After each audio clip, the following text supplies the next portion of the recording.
دعا زہرا کی عمر کا تعین دو ایک دن کے اندر ہو جائے گا۔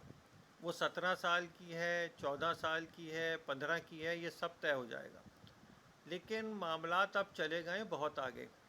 اب عمر کچھ بھی ہو، جو ہونا تھا وہ ہو چکا ہے، اس کو واپس تو آپ لا نہیں سکتے۔ اب سوال یہ ہے کہ اس کا تجزیہ ہونا چاہیے اور بالکل غیر جانبدارانہ ہونا چاہیے کہ یہ واقعہ کیوں ہوا۔ اب یہ بات اچھی طرح ذہن میں رکھ لیں کہ یہ اکیلا واقعہ نہیں ہے، ایسے بہت سارے واقعات ہیں جو ہو رہے ہیں، کوئی رپورٹ ہو جاتے ہیں، کچھ نہیں ہوتے۔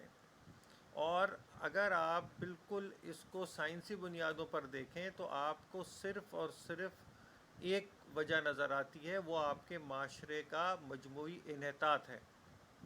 اس پورے واقعے میں اگر آپ دعا زہرا کا کیس لے لیں تو صرف اگر میری نظر میں کوئی مجرم ہے تو وہ ہمارا معاشرہ ہے، اور اس میں دعا زہرا کے والدین۔ دعا زہرا کسی صورت بھی ذمہ دار نہیں ہے۔ اگر والدین کی مانیں تو وہ تو بہت کم عمر ہے، اس کی اپنی مانیں تو بھی بلوغت اب آئی ہے اس میں۔ اب اتنا بڑا فیصلہ وہ کیسے کر رہی ہے؟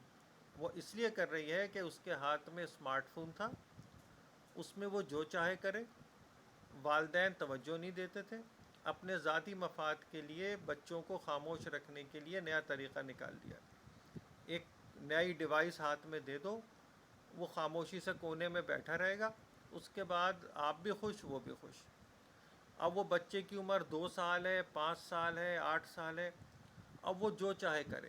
شروع میں کارٹون دیکھے گا، اس کے بعد مختلف گیم کھیلے گا، اور وہ گیم اس قسم کے ہوتے ہیں جس میں آپ لوگوں کو قتل کرتے ہیں، اور قتل کرنے کے بعد ایک خاص جگہ پہنچتے ہیں، وہاں آپ کو انعام ملتا ہے، آپ کو پوائنٹس ملتے ہیں۔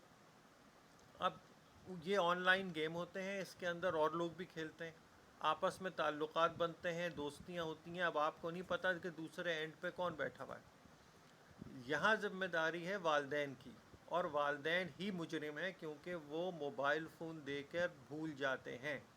اس دعا زہرا کے کیس میں جو نئی تفصیلات سامنے آئی ہیں، اس کے مطابق وہ بچی اسکول نہیں جاتی تھی، اس کی ماں نے اس کو گھر بٹھایا ہوا تھا گھر کے کام کرنے کے لیے، اور اپنے چھوٹے بہن بھائیوں کو پالا کرتی تھی، اور ایک طرح کے معاوضے کے طور پر اس کو موبائل فون دلوایا ہوا تھا۔ وہ کونے میں بیٹھ کے جب کام سے فارغ ہوتی تو اس پہ وہ جو چاہے کرتی۔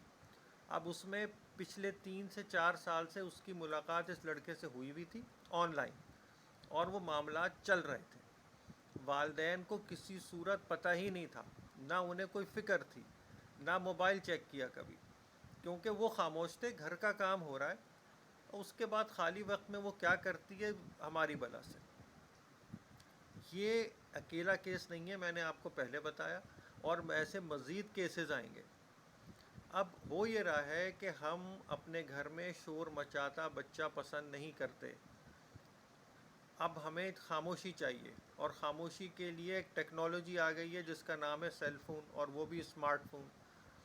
اب ہمارے جیسے معاشرے میں جس میں تعلیم ہے ہی نہیں، تربیت ختم ہوتی جا رہی ہے، اس میں یہ سیل فون جو ہے اور اسمارٹ فون، سیل فون سے زیادہ خطرناک اسمارٹ فون ہے یہ آپ کا پورا ہی معاشرہ تباہ کرنے پہ تل گیا ہے، کیونکہ ہم لوگوں میں ذہنی شعور ہے نہیں، معاشرہ ہمارا ذہنی طور پر پسماندہ ہے۔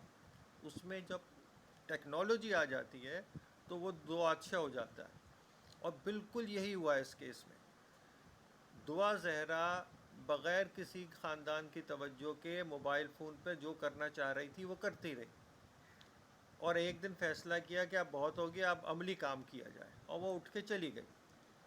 اب پیچھے آپ شور مچاتے رہیں، آپ اس کو فرقہ واریت کا رنگ دیں، آپ کہیں کہ شیعوں کی لڑکی سنی بھگا کے لے گئے، یا سنیوں کی لڑکی شیعہ بھگا کے لے گئے، یہ بے تکی اور فضول بات ہے۔